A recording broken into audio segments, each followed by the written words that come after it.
मन में जिनवाणी जयनाथ गूंजे शासन गूंजे शासन अष्टधर्म सुपूजा बढ़ावो मंदिर में आवड़े सखियो भक्ति रचावो जिनवर संयमनु मंद जगावो अंतर में धर्म ध्वजा लहराओ भक्तो शासन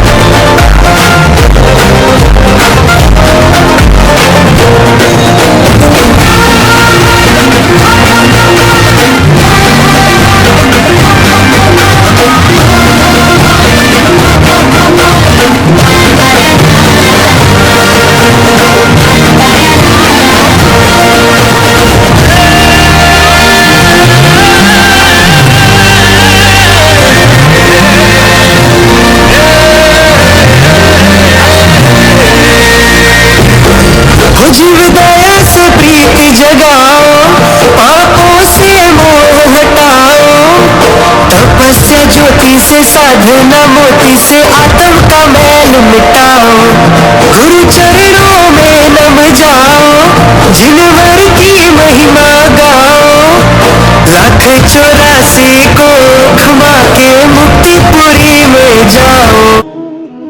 आप सभी को सआदर जय जिनेंद्र। प्रस्तुत नाट्य श्रृंखला आपके मनोरंजन मात्र के लिए नहीं बल्कि ये जनसाधारण के लिए कल्याणकारी भी है। इसमें बताया गया है कि जैन दर्शन कितना सूक्ष्मदर्शी है। हमारे अच्छे एवं बुरे भावों का फल हमें अवश्य भोगना पड़ता है। इस नाटक में भी सुदर्शन स्वामी के भावों द्वारा भोगे गए भवों का वर्णन है। वे सील शिरोमणि भी कहलाए। हजारों साल पहले इसी भरत क्षेत्र के विंध्य देश में व्याघ्र नाम का भील रहता था, जो साधारण जनमानस को हमेशा प्रताड़ित करता और हत्याएं करता। परेशान होकर प्रजा ने जब राजा को अपनी व्यथा बताई तो राजा के पुत्र ने उस भील को मारकर जनता को भयमुक्त किया और वही व्याघ्र भील वत्स देश में कुकर के रूप में जन्मा और सौभाग्य से कौशांबी नगरी पहुंच गया और जिन मंदिर के पड़ोस में रहने लगा। इस प्रकार उससे श्रावकों द्वारा कुछ खाद्य सामग्री मिल जाती तथा दिगंबर साधुओं के आहार की जूठन भी कभी कभार प्राप्त हो जाती। इस तरह वहां उस कुत्ते ने अपने पूर्व में किए पापों का नाश करके पुण्य संचय कर लिया, जिसके फलस्वरूप वह चंपा नगरी में सिंहप्रिय नाम के शिकारी के यहाँ लोध नाम का पुत्र हुआ। परंतु पूर्व के पापों के फलस्वरूप उसके माता पिता बचपन में ही स्वर्ग से धार गए और वह अनाथ हो गया, क्योंकि उसने भील पर्याय में सैकड़ों को अनाथ किया था।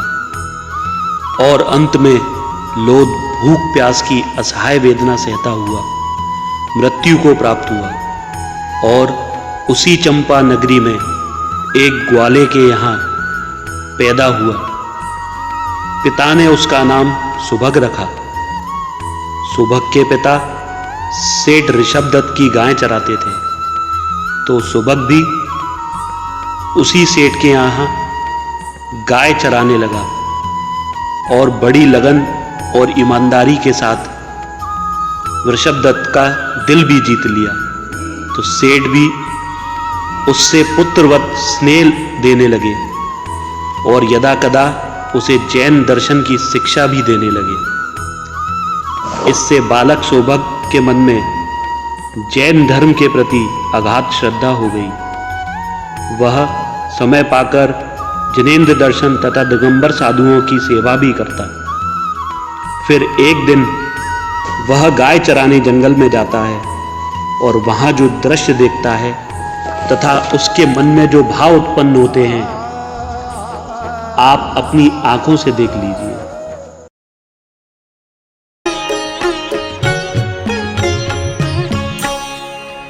ऐसे मुनिवर देखे वन में,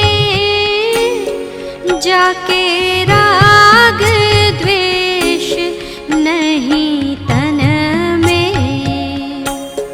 ऐसे मुनिवर देखे वन में, जाके राग द्वेष नहीं तन में। अरे ये तो दिगंबर साधु है। मेरा हो भाग्य जो ऐसे मुनिराज के दर्शन हुए। लगता है मुनिराज ध्यान में लीन है। चलो कोई बात नहीं, जब उठेंगे तब उनके उपदेश सुनकर ही घर जाऊंगा।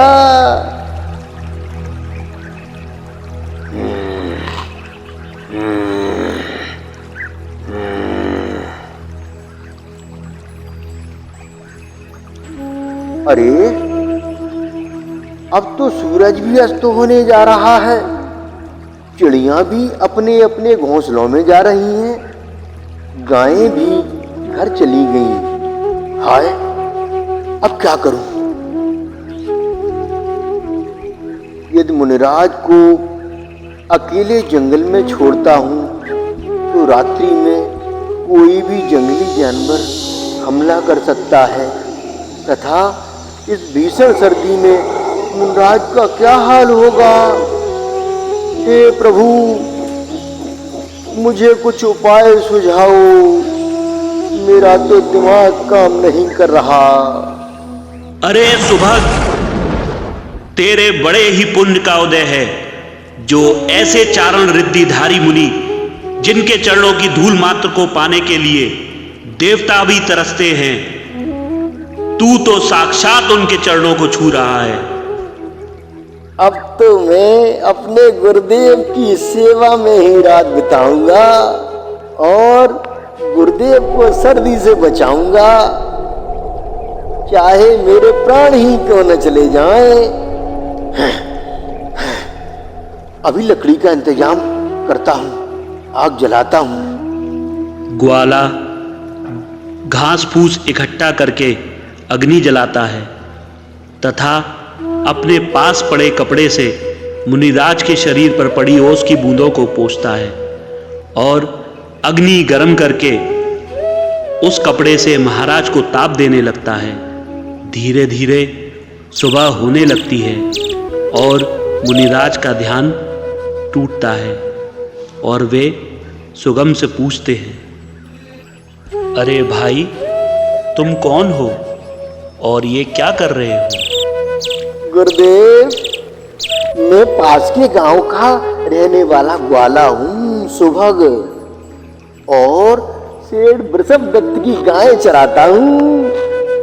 संध्या काल को मैंने जब आपको देखा तो मैंने सोचा कि रात्रि में सर्दी और जंगली जानवरों से आपको बचाने के लिए मेरा यहाँ रहना बहुत जरूरी है महाराज। मैं तो रात्रि में आपके चरणों की सेवा में रुक गया। अब तो आपके उपदेश सुनकर ही घर जाऊंगा महाराज। ग्वाले की बात सुनकर मुनिराज विचार करते हैं, देखो ये बेचारा कितना भोला है। दिगंबर साधु गर्मी, सर्दी, धूप, वर्षा, भय आदि की कभी परवाह नहीं करते। वे तो सम्यक्त भाव लिए आत्म साधना में लीन रहते हैं। इस ग्वाले के भावों में कितनी निर्मलता है और समर्पण भाव है। लगता है शीघ्र ही इसके पुण्य कर्म उदय में आने वाले हैं। हे भव्य जीव, इस संसार में प्रत्येक जीव अपने कर्मों के अनुसार ही फल पाते हैं, कोई किसी का कर्ता नहीं है। इसलिए मनुष्य को हिंसा, झूठ, चोरी, कुशील परिग्रह से बचना चाहिए तथा मनुष्य का सर्वश्रेष्ठ आभूषण होता है शील। मनुष्य को सदैव अपने शील की रक्षा करते हुए पंच परमेष्टि का ध्यान एवं संयम धारण करके आत्म उत्थान एवं कल्याण करना चाहिए। अरे गुरुदेव, मैं कोई पढ़ा लिखा तो हूँ नहीं और ना ही कोई पूजा विधि जानता हूँ। मैं तो पंच परमेष्टि की उपासना कैसे करूँगा? आप कृपया मुझे कोई सरल उपाय बताएं तो मेरा जीवन सफल हो जाएगा महाराज।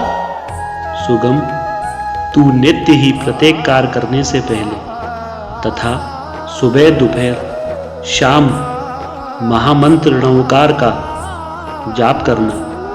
ये महामंत्र अनादि निधन है। इस मंत्र से 84 लाख मंत्रों की रचना हुई है तथा इस मंत्र में पंच परमेष्टि की वंदना है। अरे गुरुदेव, भला मैं अज्ञानी अनपढ़ इस कठिन मंत्र को कैसे याद करूंगा? कृपया आप ही मुझे इस मंत्र को याद करा दीजिए जिससे मेरा कल्याण हो जाए। अरे भोले, एक बार मैं बोलता हूं, तू उसे दोहराता जा तो मंत्र याद हो जाएगा। ठीक है गुरुदेव, बोलिए। णमो अरिहंताणम। णमो अरिहंताणम। णमो अरिहंताणम गुरुदेव। णमो सिद्धाणम। णमो सिद्धाणम। णमो सिद्धाणम गुरुदेव। णमो आयर्याणम। णमो आयर्याणम। णमो आयर्याणम। णमो उवज्झायाणम। णमो उवज्झायाणम। णमो उवज्झायाणम। णमो लोए सव्यसाहुणम। णमो लोए सव्यसाहुणम। णमो लोए सव्यसाहुणम। सुभग, अब घर जाओ और इस मंत्र का जाप करना, तुम्हारा कल्याण होगा। महाराज, मैं धन्य हो गया। गुरुदेव, मैं धन्य हो गया। अब मैं घर जाता हूँ। णमो अरिहंताणम। णमो सिद्धाणम। णमो आयर्याणम। णमो उवज्झायाणम। णमो लोए सव्यसाहुणम। अरे, नदी में तो बाढ़ आ गई। अब क्या करूं? यहाँ तो कोई साधन भी नहीं है। नदी कैसे पार करूंगा? कोई सहायता के लिए भी नहीं दिखाई दे रहा। अब क्या करूं? हाँ, याद आया। मुझे गुरुदेव ने ऐसा मंत्र दिया था जिससे भवसागर भी पार होते हैं। ये तो छोटी सी नदी है। अब तो मैं इसे इस मंत्र के द्वारा ही पार करूंगा। णमो अरिहंताणम। हे प्रभु, लगता है मेरा आयु कर्म पूरा हो चुका है, परंतु सेठ वृषभदत्त की तो मैं सेवा भी पूरी नहीं कर सका। हे प्रभु, यदि मुझे फिर से मनुष्य जन्म मिले तो मुझे वृषभदत्त के घर ही जन्म देना। इस ग्वाले का आयु कर्म पूरा हो चुका था। नदी और उसमें पड़े लकड़ी के ठूंठ तो उसकी मृत्यु में निमित्त मात्र थे। उसने मरते समय णमोकार मंत्र का ही आराधना की, जिसके फलस्वरूप उसका पुण्य बंध चरमोत्कर्ष पर पहुंच गया और उस सुभग ग्वाले का जीव सिंहमती के गर्भ से वृषभदत्त के पुत्र के रूप में उत्पन्न होता है और उस बालक का रूप भी ऐसा कि कामदेव भी शर्माए और उसके रूप को देखकर उसका नाम रखा गया सुदर्शन। उसी समय चंपा नगरी के राजा को भी पुत्र रत्न की प्राप्ति होती है। इस प्रकार राजकुमार और सुदर्शन बाल्यावस्था में ही साथ साथ विद्याध्ययन करते हैं तथा युवावस्था में दोनों की शादियां हो जाती हैं। तदुपरांत राजकुमार नगरी का राजा बनता है और सुदर्शन नगर सेठ। परंतु राजा और सुदर्शन में प्रगाढ़ मित्रता होने के कारण किसी भी गंभीर समस्या में दोनों एक दूसरे की मदद जरूर मांगते थे। सुनो सुनो सुनो, चंपा नगरी के राजा पधार रहे हैं।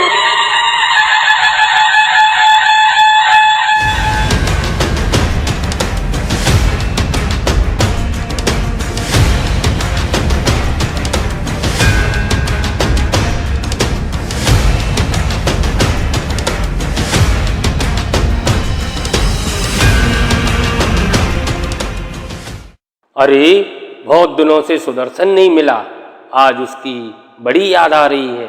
पता नहीं किस कार में उलझ गया है। रूप सिंह, तुम जाओ से सुदर्शन को बुला कर लाओ। जो आज्ञा महाराज।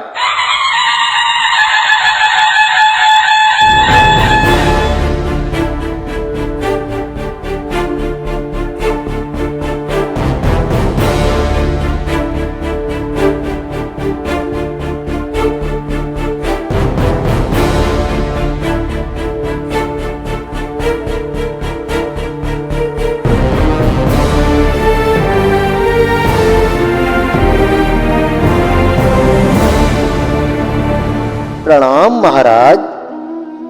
आपका सेवक मेरे पास पहुंचा।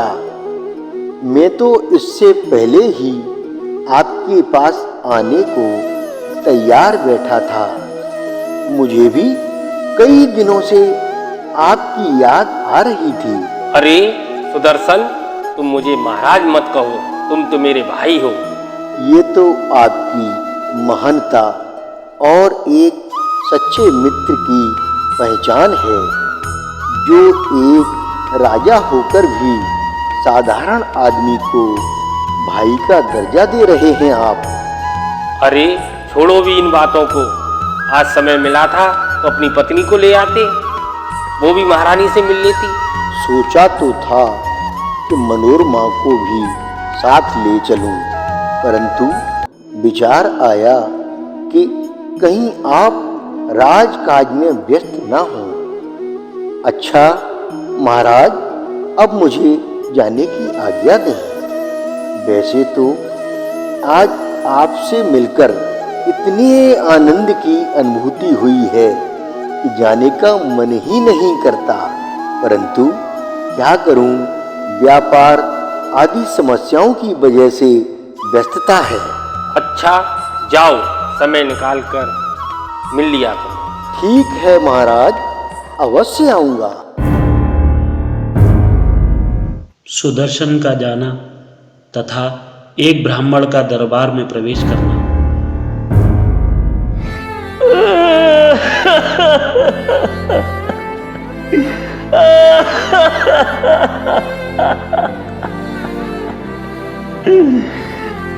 महाराज की जय हो, महाराज की जय हो। कहिए पंडित जी, हमारे राज्य में आपको क्या कष्ट हुआ? महाराज मैं बर्बाद हो गया, मैं तो लुट गया महाराज। आपके राज्य में सेठ बुकाली ताज द्वारा मेरे साथ ठगी करके मेरे दादा परदादा की विरासत में मिले हीरे हड़प लिए महाराज। मेरे साथ न्याय करो महाराज। आप धैर्य रखिए और विस्तार से बताइए आपके साथ क्या धोखा हुआ है। आपके साथ अवश्य न्याय होगा। हमारे राज्य में अपराध करने वाला कोई भी व्यक्ति हो, चाहे कितना ही प्रभावशाली हो, अवश्य उसे दंडित किया जाएगा। आप निसंकोच अपनी बात रखें। मैं कुछ समय पहले तीर्थ यात्रा करने देश से बाहर गया था और जाते वक्त एक पोटली में हीरे बांध कर मानत के तौर पर बुकाली दास के पास रख गया था महाराज। परंतु अब मैं देश से लौटकर जब सेठ के पास गया तो उसने मुझे पहचानने से इनकार कर दिया महाराज। मेरे साथ न्याय करो महाराज, मेरे साथ न्याय करो, नहीं तो मैं अपनी जान दे दूंगा महाराज। सेठ बुलाकी दास एक ईमानदार और नामी आदमी है, और दूसरा यह ब्राह्मण बड़ी विकट समस्या है। किसे गलत कहूँ? चलो सेठ बुलाकी दास को बुलाता हूँ। दरबान तुम जाओ, सेठ बुलाकी दास को बुला के लाओ। जो आज्ञा महाराज।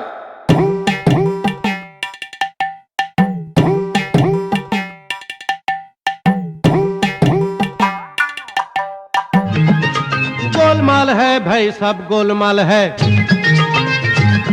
हर सीधे रास्ते की एक टेढ़ी चाल है, सीधे रास्ते की एक टेढ़ी चाल है। गोलमाल है भाई, सब गोलमाल है। गोलमाल गोलमाल गोलमाल है, सब गोलमाल है।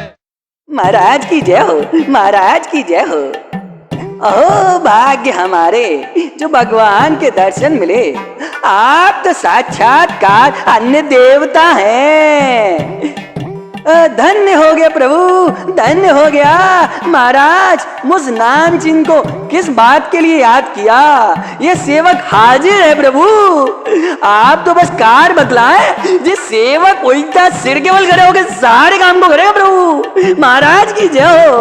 सेठ जी, ये पंडित जी कह रहे हैं कि सेठ जी ने हमारे हीरे हड़प लिए हैं। क्या ये सत्य है? अरे महाराज, मैं तो जीते जी मर गया, बर्बाद हो गया, मेरा तो सत्यानाश हो गया। जो सारी जिंदगी भलाई करते करते लोगों को सूद पर पैसे देते देते जो मैंने पुण्य कमाया, और आज इस उम्र में मुझे जो लांछन लगाया, महाराज मैं तो इस पाखंडी को जानता भी नहीं। महाराज ये तो शक्ल से ही मक्कार लगता है। महाराज इसे तो आप सूली पर चढ़वा दो। अरे पापी, दुष्ट, बिहा, बेशरम, मक्कार, धूत, अब तो और गालियां भी नहीं बची जो कि मैं इसे दे सकूं। बड़ी जटिल समस्या है। एक और ब्राह्मण जो कभी झूठ नहीं बोलता, तथा दूसरी ओर सेठ जिसके पास अपार दौलत है और जिसका ईमानदारी में नाम है। अब मैं किसको दोषी कहूँ? मेरा तो दिमाग काम नहीं कर रहा। हाँ, याद आया, अपने मित्र सुदर्शन को बुलाता हूँ, वही इस समस्या का समाधान निकालेगा। दरबान जाओ, सेठ सुदर्शन को शीघ्र बुला कर लाओ। जो आज्ञा महाराज। प्रणाम महाराज। अरे सुदर्शन, मैं तो आज बड़ी उलझन में फंस गया हूँ। तुम ही मेरी समस्या का समाधान करो, इन दोनों का न्याय करो। परंतु सुदर्शन, ध्यान रहे, किसी भी बेगुनाह के साथ अन्याय ना हो, नहीं तो लोग मेरे न्याय पर उंगली उठाएंगे। कृपया मुझे इन दोनों की समस्या विस्तार से बतलाइए। अरे भतीजे, तू भला आ गया, नहीं तो ये दुष्ट अधर्म पापी मेरे जीवन भर की ख्याति पर बट्टा लगा देता। बेटा तू तो जानता ही है कि तेरा चाचा कितना ईमानदार, कितना भोला है। सो तो है चाचा, ईमानदार को ईमानदारी और बेईमान को बेईमानी का फल आज भरी सभा में ही मिलेगा। अरे सेठ जी, मेरी जान बचा लो सेठ जी। इस बेईमान सेठ ने मेरे पुरखों की धरोहर, मेरे कीमती हीरे हड़प लिए। सेठ जी, मेरे साथ न्याय करो, नहीं तो मैं जान दे दूंगा सेठ जी। ए भतीजे, तू इस बेईमान को तो तू आज फांसी पर ही लटका दे और मुझे घर ले चल, मेरा यहाँ दम घुट रहा है। आप लोग अब राजकीय अतिथिशाला में विश्राम करें, हम आपका न्याय कल करेंगे। बेटा, भतीजे, तू मुझे घर चल ले चल, अब मेरा यहाँ दिल बैठा जा रहा है। और तू तो जानते ही है कि तेरी चाची के बिना मेरा मन नहीं लगता। अब बेटा तू चल, अरे चल जल्दी चल, चल बेटा। अरे चाचा, आप तो अब सरकारी मेहमान हो गए, अब बगैर महाराज की खातिरदारी लिए जा ही नहीं सकते। और रही बात चाची की, सो उनके पास मैं खबर भेज देता हूँ। तुम सेठ बुलाकी दास के घर जाओ और सेठानी को चाबी देकर कहना कि सेठ जी ने राजा साहब के सामने अपना अपराध स्वीकार कर लिया है और ब्राह्मण ने जो हीरे दिए थे वो तिजोरी से निकाल कर दे दो, नहीं तो सेठ जी को फांसी हो जाएगी। जो आज्ञा महाराज। महाराज, अब दूध का दूध और पानी का पानी हो गया, अब दंड देना आपका अधिकार है। सुदर्शन, न्याय की गुत्थी तुमने सुलझाई है, इसलिए दंड देने का अधिकार भी तुम्हें ही देता हूँ। एक सेवक के द्वारा बुकाली दास एवं ब्राह्मण को बुलाना और सामने पोटली रखना तथा पोटली को देखते ही बुकाली दास का बेहोश हो जाना। लो पंडित जी, आप अपनी अमानत संभालो। यही है महाराज मेरे हीरे की पोटली, यही है, इसमें मेरे 16 हीरे थे। महाराज, आपने मेरी जान बचा ली। सेठ जी, आपने मेरी जान बचा ली, नहीं तो मैं आत्महत्या कर लेता। सेठ जी, मैं आपका उपकार जीवन भर नहीं भूलूंगा। धन्यवाद सेठ जी, बहुत बहुत उपकार आपका। अरे चाचा, उठो, जागो, अब तुम्हारा भांडा फूट गया और अब महाराज के आदेशानुसार सूली पर चढ़ने को तैयार हो जाओ।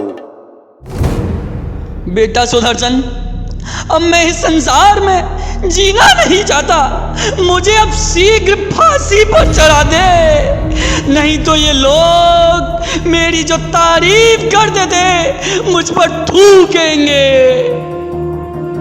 चाचा, महाराज का आदेश है कि पापी को सजा समस्त प्रजा के सामने सार्वजनिक स्थल पर ही दी जाए, जिससे कम से कम दूसरा भी उससे सबक ले कि बुरे काम का परिणाम क्या होता है। सुदर्शन, आज तुमने अद्भुत क्रिया दिखाकर इस दरबार के न्याय की लाज रख ली। तुमने मेरे दिमाग का एक बोझ कम कर दिया। अब चलकर कहीं वन विहार में मनोरंजन करते हैं। जाओ, अपनी पत्नी को भी साथ ले आओ और मैं महारानी को भी साथ ले आता हूँ। इस बहाने उन दोनों का मनोरंजन भी हो जाएगा। ठीक है महाराज, अभी ले। प्रणाम महाराज। आओ सुदर्शन, आओ। हम लोग बड़ी व्याकुलता से तुम लोगों का इंतजार कर रहे थे। महारानी तो सेठानी से मिलने के लिए बड़ी व्याकुल थी। महाराज, ये तो आपका महान इसलिए है हम दोनों पर। चलो, इस वन विहार के बहाने हमें आप दोनों के दर्शन का अवसर मिला है। मैं धन्य हो गई। कितना प्यारा बच्चा है। सदा खुश रहो मेरे लाल। सुदर्शन और महाराज टहलते हुए बातों में मशगूल हो जाते हैं और रानी अभयमती सुदर्शन को एकटक देखती रह जाती है और सोचते सोचते उदास हो जाती है। सुदर्शन, तुम्हें याद है हम दोनों विद्या अध्ययन हेतु गुरुकुल जाते थे। उस समय अटखेलियां करते हुए जाते थे, घंटों बातें करते रहते थे। कभी कभी गुरुदेव की डांट भी खानी पड़ती थी और जब तक एक दूसरे के भोजन में से खा नहीं लेते थे चैन ही नहीं पड़ता था। क्या वो दिन थे? आज कितनी व्यस्तता हो गई है। हाँ महाराज, खूब याद है। और गुरुकुल जाते वक्त आटे की गोलियां भी ले जाते थे जो रास्ते में नदी में मछलियों को खिलाते थे। महाराज, ध्यान है आपको गुरुकुल के पिछवाड़े जंगल में जब मोर नाचते थे तो हम दोनों भी कैसे मस्ती में झूमा करते थे। अरे सुदर्शन, देखो कैसी जुनली रात अपनी चांदनी की छटा बिखेर रही है। ऐसा लग रहा है जैसे धरती पर आसमान उतरा हो। हाँ महाराज, यहाँ की छटा देखकर मन हिलोरे ले रहा है। पांव नृत्य करने को थिरकने लगे हैं। अरे फिर देर कैसी? चलो इस मनमोहक छटा में नृत्य करते हैं। आज को जुनली रात माँ, धरती पर है आसमां, कोई रे बन के चांदनी उतरा मन के आंगना। चंदा रे तू जान जा, आज को चुनली रात माँ, धरती पर है आसमां, कोई रे बन के चांदनी उतरा मन के आंगना। चंदा रे तू जान जा, आज को चुनली रात माँ।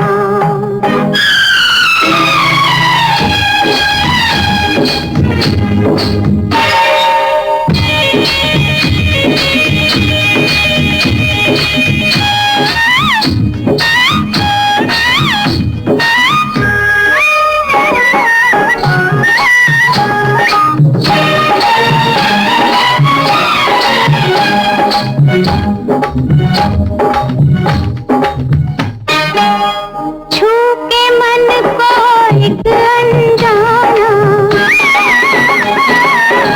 छू के मन को एक अनजाना, ले उड़ा मुझको मस्ताना, चुनरी धरती धड़कने लगा दिया। आज को जुनली रात माँ, धरती पर है आसमां, कोई रे बन के चांदनी उतरा मन के आंगना।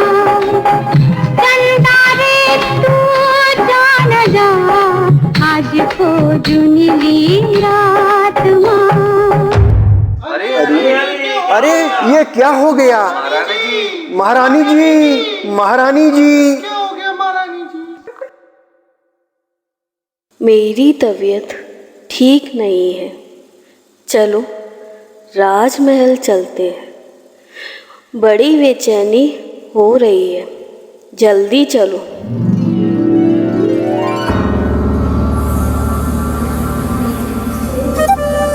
रुक्मणी, अब तू ही मुझे बचा सकती है, नहीं तो मेरे प्राण अब नहीं बचेंगे। क्या परेशानी है बहन? रुक्मणी, जब से मैंने सुदर्शन को देखा है मेरा दिल काबू में नहीं है। मैं सुदर्शन की विरह की अग्नि में जल रही हूँ।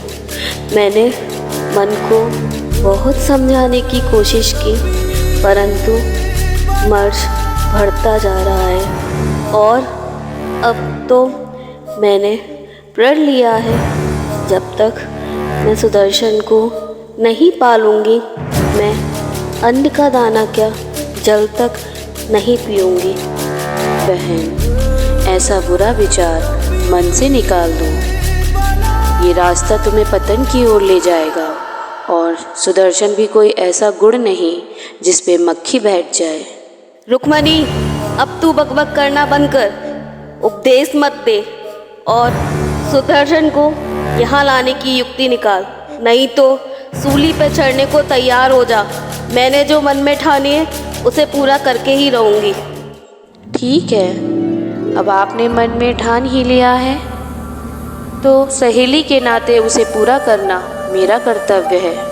अभी जाती हूँ। आज अष्टमी का दिन है और धर्मात्मा सुदर्शन अष्टमी और चतुर्दशी को प्रोषधोपास किया करते हैं। वे आज के दिन गृह कार्यों से पूर्ण निवृत्ति लेकर समस्त परिग्रह और देह ममत्व को त्याग कर रात्रि में एकांत स्थान में प्रतिमा योग धारण कर ध्यान में लीन रहते हैं।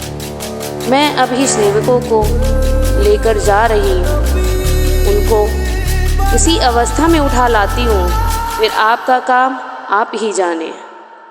ठीक है, तुम अपना कार्य शीघ्र करो, जल्दी जाओ, अब मुझे असहनीय पीड़ा हो रही है।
बहन, मेरा काम तो खत्म हो गया, अब आपकी आप जानो, मैं तो चली।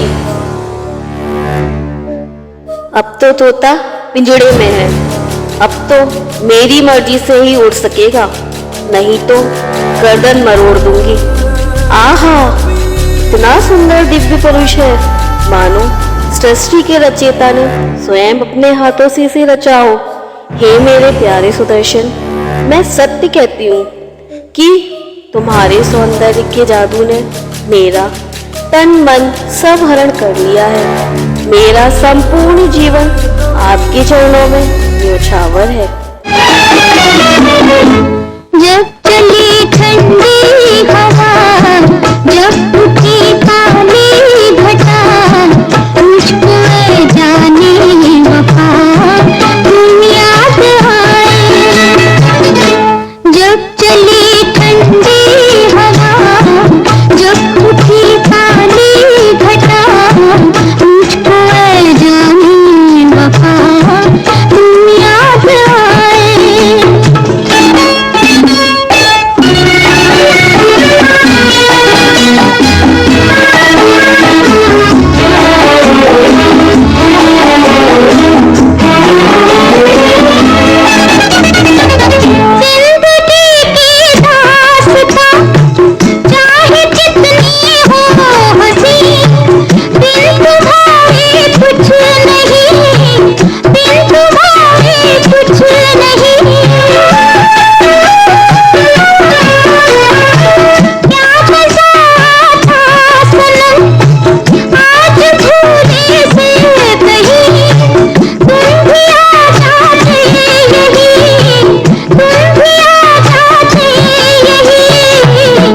अरे महारानी जी, आप और महाराज कहाँ हैं? हे मेरे प्राण वल्लभ, मुझे महारानी मत कहो, मैं तो आपके चरणों की दासी हूँ। ये हमारा रूप सौंदर्य आपके चरणों में समर्पित है। मैंने अपने ध्यान और तपस्या से सिर्फ सम्यक्त की कामना की है, न कि किसी पापी शरीर की। हे महारानी, मैं पाप का मार्ग है। हे देवी, ये आप क्या सोच रही हैं? ये अशोभनीय शब्द एक महारानी की मर्यादा के विपरीत हैं। इस तरह का विचार आपको सिर्फ पतन की ओर ले जाता है। जब एक पुष्प कीचड़ में खिलने के पश्चात प्रभु के चरणों में अर्पित हो सकता है, जबकि आप तो उच्चासन के योग्य हैं, इस राज्य की महारानी हैं। आपका स्थान तो सर्वोच्च है, उत्तम है। इस तरह के कलुषित विचार आपके पद की गरिमा नष्ट कर सकते हैं। हे देवी, शील एक नारी का सबसे सुंदर आभूषण है। सदियों से शील और शालीनता के श्रृंगार के कारण ही सीता, सावित्री, चंदनबाला, अंजना आदि नारियों ने पति समर्पण के कारण ही भारत की नारियों का नाम उच्च पटल तक पहुंचा दिया, जो आज तक पूजनीय है। हे देवी, नारी जाति को विभिन्न प्रकार के सूतकों से निकलना पड़ता है, जिन्हें प्राकृतिक व सामाजिक स्वीकार्यता मिली है, परंतु एक चरित्रहीन व कुलटा नारी को तो आजीवन ही नहीं, कई जन्मों तक जहरीले वासनात्मक सूतक से गुजरना पड़ता है, जो किसी भी तरह से क्षमा योग्य नहीं है। अतः आप अपनी विचारधारा को स्वच्छ और श्वेत कीजिए। अब तू ज्यादा बकवास ना कर और अपना उपदेश अपने पास रख। अब बहुत हो चुका। अब या तो तू मेरी बात मान या मरने के लिए तैयार हो जा। और सुन ले, तुझे आसानी से मरने भी नहीं दूंगी। तेरे मुख पर कालिक पोत कर ही दब लूंगी। हे प्रभु, ये कैसी कर्मों की लीला है। निश्चित ही मेरे पूर्व के असाता कर्मों का फल है। अवश्य ही मैंने पूर्व में कोई घृणित कार्य किए होंगे। हे प्रभु, मेरे शील की रक्षा करो। मेरा आज महाभाग्य है कि मुझे परीक्षा देने का सुअवसर मिला है, और वैसे भी जगत की संपूर्ण अशुचिता एवं घृणित वस्तुओं से निर्मित ये देह ही जब बनी ही मलों से है, तो फिर यह मलों को ही आकर्षित करेगी। इसमें दूसरों का क्या दोष? इसलिए श्रेष्ठ तो यही है कि अब उन्हें इसे धारण ही नहीं करना। हे प्रभु, मुझे शक्ति दो। जब तक इस तन में प्राण रहे, तब तक नमोकार महामंत्र का ही जाप करूं। नमो अरिहंताणम, नमो सिद्धाणम, नमो आयर्याणम, नमो वज्रायणम, नमो लोए सब साउणम। अरे अरे, ये तो भूत बन के बैठ गया। अब क्या करूं? अब तो सुबह होने वाली है। अब इस महल में इसे कहाँ छिपाऊं? कहीं महाराज को मेरी करतूतों का पता चल गया तो? मेरी तो खैर नहीं। हाय हाय, अब क्या करूं? हाँ, अब मैं अपनी त्रिया चरित्र का वास्तविक स्वरूप दिखाती हूँ। अरे अरे, कोई है? अरे कोई है? अरे भाई, कहाँ मर गए सबके सब? हाय, कोई मुझे बचाओ। ये पापी मेरे कक्ष में घुस आया है, कोई बचाओ। महारानी जी क्या बात है? अरे कमबख्त तो अभी भी पूछ रहे हो ये क्या बात है? क्या अंधे हो? दिखाई नहीं देता? इतना बड़ा पापी सामने खड़ा है, दिखाई नहीं देता? इसे ले जाकर महाराज के सामने पेश करो, मैं अभी आती हूँ।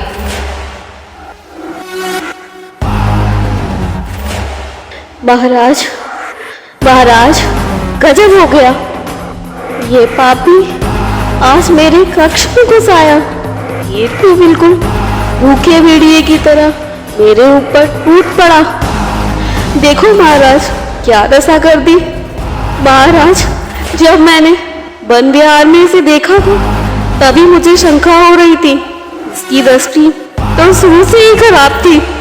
आज रात्रि को ये महल में आया और बोला कि महाराज से कुछ काम है, तो मैंने इसे आपका मित्र होने के नाते अंदर बुला लिया, तो इसने अंदर आते ही दरवाजा बंद कर दिया और टूट पड़ा मेरे ऊपर भूखे भेड़िए की तरह। महाराज धैर्य रखो महारानी, इस दुष्ट की करनी की सजा इसे अवश्य मिलेगी। क्यों रे नीच, तू इतना बड़ा पाखंडी निकलेगा, ऐसा तो मैंने अपने सपने में भी नहीं सोचा था। तूने तो धर्म का लवादा उड़कर ऐसा कृत्य किया है कि तुझे 10 बार भी सूली पर चढ़ाया जाए तो भी कम है।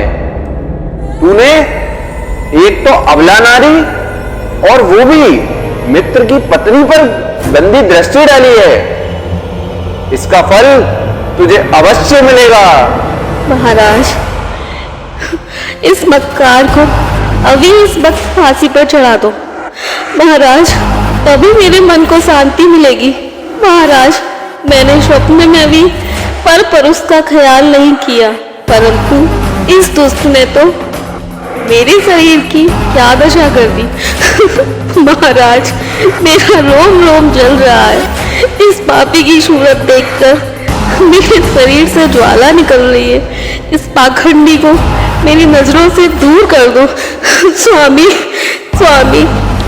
अरे जल्लादों, ले जाओ इस ढोंगी को और इसके टुकड़े टुकड़े करके जंगली पशुओं को खिला दो।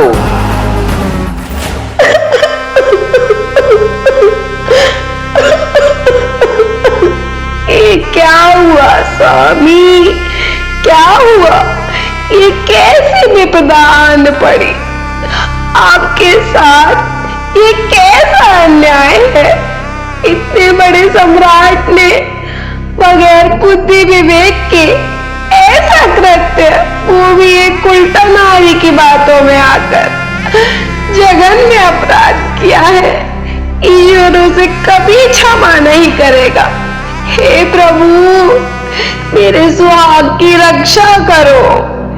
हे प्रभु आज अगर ऐसे शीलवान पुरुष पर लांछन लगाकर अत्याचार होता है तो इस संसार में लोग धर्म करना छोड़ देंगे।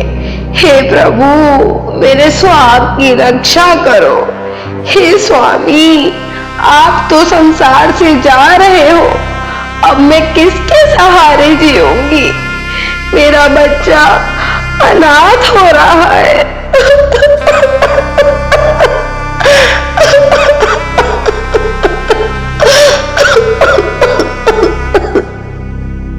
हे स्वामी मुझे भी अपने साथ ले चलो, अब इस पापी संसार में मैं जीना नहीं चाहती। अधीर मत हो मनोरमा, इसमें किसी का कोई दोष नहीं है। ये तो मेरे पूर्व कर्मों का फल है। जो जीव इस रहस्य को आत्मसात कर लेता है वह मृत्यु को भी महोत्सव मानकर स्वागत करता है, एवं अज्ञानी इसके विपरीत मृत्यु से भयभीत होता है। शरीर नश्वर है, आत्मा अजर अमर है, शाश्वत है। ऐसा भेद विज्ञान जिसको हो जाता है वह निर्भय हो जाता है। अज्ञानी शरीर छूटने पर आत्मा का नाश मानता है। मनोरमा, अब देर ना करो, विदाई की बेला समीप है। नमो अरिहंताड़म। हे पारस प्रभु, मेरे सुहाग की रक्षा करो, मेरी पुकार सुन लो, मेरी पुकार सुन लो।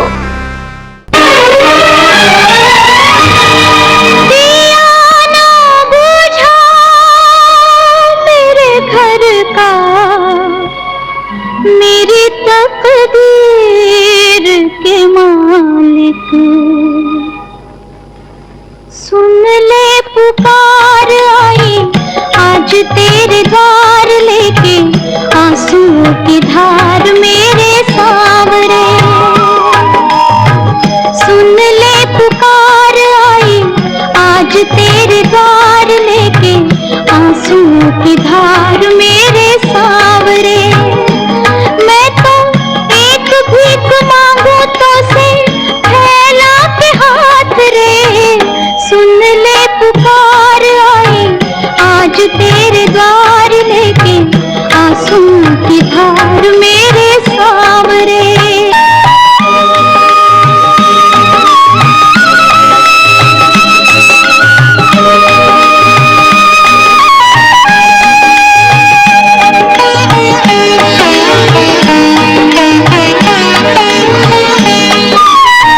मैंने प्रभु आज तक कुछ नहीं मांगा, मैंने प्रभु आज तक कुछ नहीं मांगा।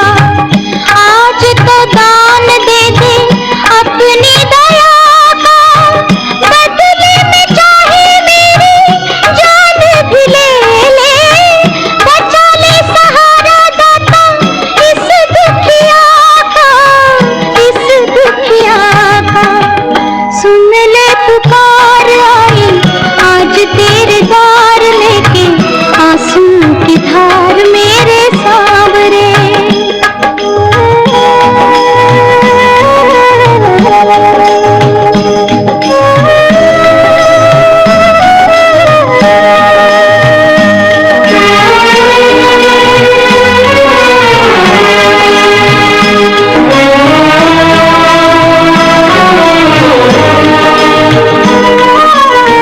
तूने जो मेरे दिल की ज्योति बुझाई, और दुनिया वाले होगी तेरी हंसाई। तूने जो मेरे दिल की ज्योति बुझाई, और दुनिया वाले होगी तेरी हंसाई। ऐसा भलाई का जो बदला मिलेगा, कभी ना मिटेगी तेरी जग से बुराई, जग से बुराई। सुन ले पुकार आई आज तेरे द्वार लेके, आंसुओं की धार मेरे सांवरे।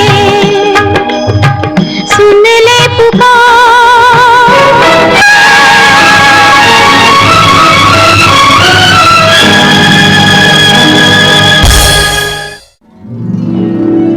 सुदर्शन स्वामी की जय, सुदर्शन स्वामी की जय, सुदर्शन स्वामी की जय।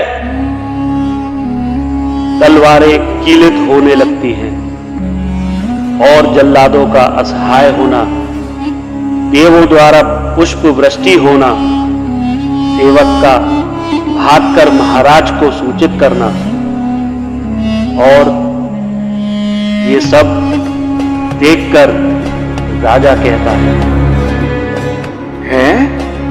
ये मैं क्या देख रहा हूं? ये तो साक्षात चमत्कार है। हे पापी राजा, तूने ऐसे शीलवान पुरुष के साथ घोर अन्याय किया है, इसका फल तुझे अवश्य मिलेगा। अब तू मरने के लिए तैयार हो जा। हे दिव्यवाणी, कृपया मुझे क्षमा करना। मैंने वाचल रानी के बहकावे में जघन्य अपराध किया है। हे देव, मुझे क्षमा दान देने की कृपा करें। देव, क्षमा दान देने की कृपा करें। हे पापी राजा, तेरी पापी रानी ने सारी घटना जानकर और मृत्यु दंड के भय से आत्महत्या कर ली। हे राजा, अब तुझे अगर अपनी जान बचानी है तो तू सुदर्शन स्वामी के चरण पकड़ के माफी मांग ले, वे ही तुझे माफ कर सकते हैं। सुदर्शन, मुझे क्षमा करना, मैं तुम्हारे पैर पकड़ता हूँ। मैंने त्रिया चरित्र में फंसकर ऐसा जघन्य अपराध किया है। सुदर्शन, मुझे क्षमा करना, सुदर्शन क्षमा करो। अरे महाराज, इसमें आपका कोई दोष नहीं है, ये तो मेरे कर्मों का दोष है। आप मेरे पैर पकड़कर मुझे पाप का भागी न बनाए। और अंत में सुदर्शन स्वामी उसी भव से तपस्या में लीन होते हुए मोक्ष पधारते हैं। बोलो सुदर्शन स्वामी भगवान की जय। बोलो तद्भव मोक्षगामी सुदर्शन स्वामी की जय। सुदर्शन महाराज की जय। सिद्ध परमेष्ठी भगवान की जय। पड़ेगा कि नाटक आपको पसंद आया, और सबसे बढ़िया रोल तो एक बार दोबारा एक्टिंग करेगा, दोबारा एक्टिंग करके बता भैया कैसे करिए कि नहीं वाले एक्टिंग। हाँ, कमर चल के आए तो भैया एक बता के दोबारा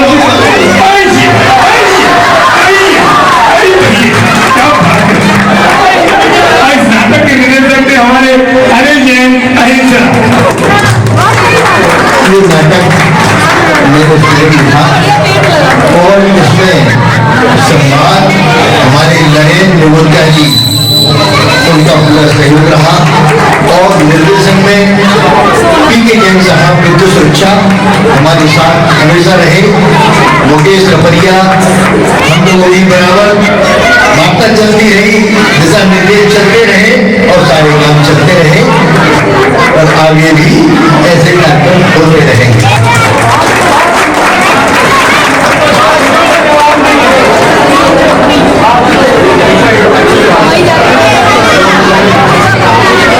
ये सभी कलाकार कोई कलाकार नहीं है, आपके बीच के बच्चे हैं। मैं आपको परिचय करा दूं, ये मानव जैन और उनकी धर्मपत्नी बेटा योगी जैन। हाँ, नाम बताओ अपना। प्राची जैन, ऋषि जैन, इनका नाम नहीं है, धर्मपत्नी जन में पहचान है, ध्यान रखिएगा। हाँ भैया, अपना पीयूष जैन, वैसे आज से आपका नाम शिव सेन नहीं होगा। किस नाम से बोले भैया ने? कन्हैया लाल। कल से मंदिर में आएंगे, कन्हैया लाल को पहचान होगी, ध्यान रखिएगा। इस लड़के को पहचाना आपने? ये तो इसकी वजह लग रहा है कुछ हालत खराब है। हर साल नहीं बिगड़ता जा रहा है लड़का, बाप से कहता है लड़के को सुधार ले। क्या नाम है इसका?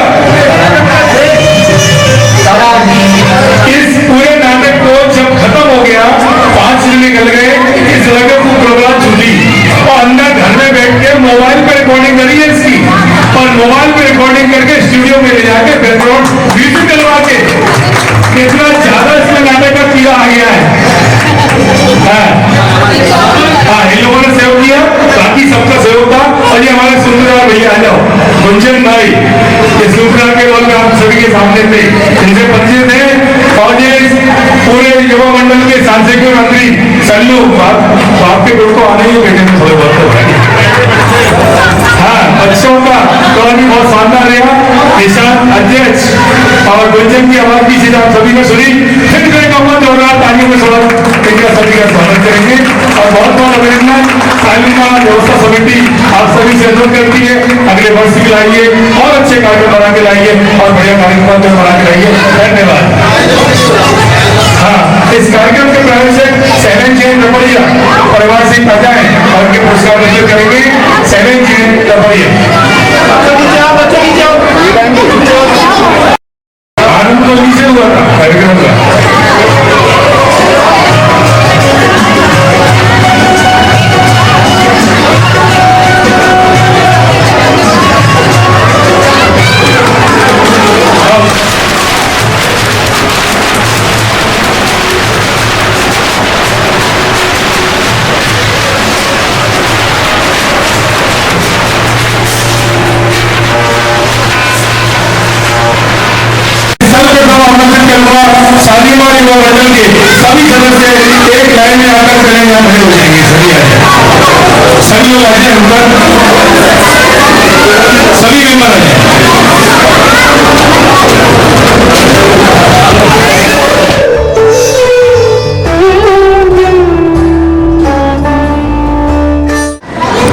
कोई भी कार्य जब तक पूरा नहीं होता, जब तक पीछे में सहारा देने वाला नहीं होता। ये सुबह 6 बजे चले आपने अभिषेक किया, फिर चले गए माता जी के बिहार में लगाया चौका, लेकिन पीछे की व्यवस्था इनकी और इनके घर की कौन करता है भैया? तो उनका भी सम्मान जरूरी है। आइए श्रीमती सरोज पांडेय ऊपर आए स्टेज पर।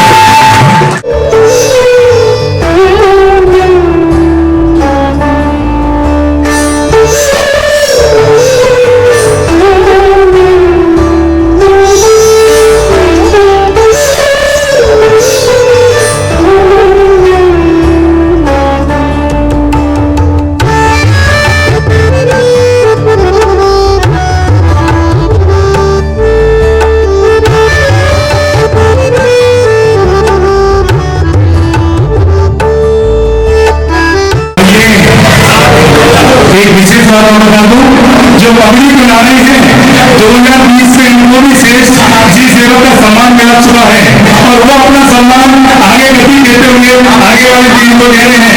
ये आगे वाली पीढ़ी को फिर देंगे।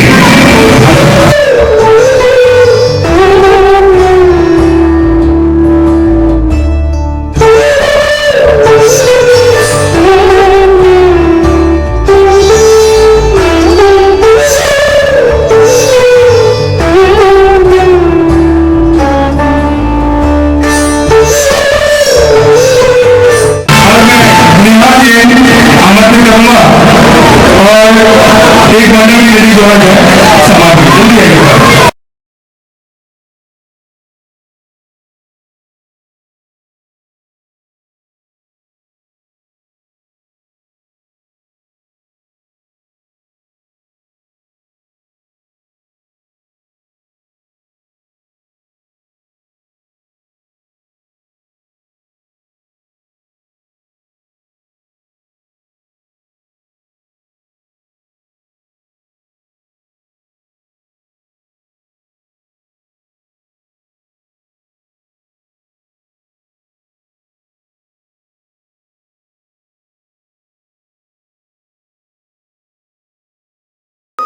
प्रणाम महाराज।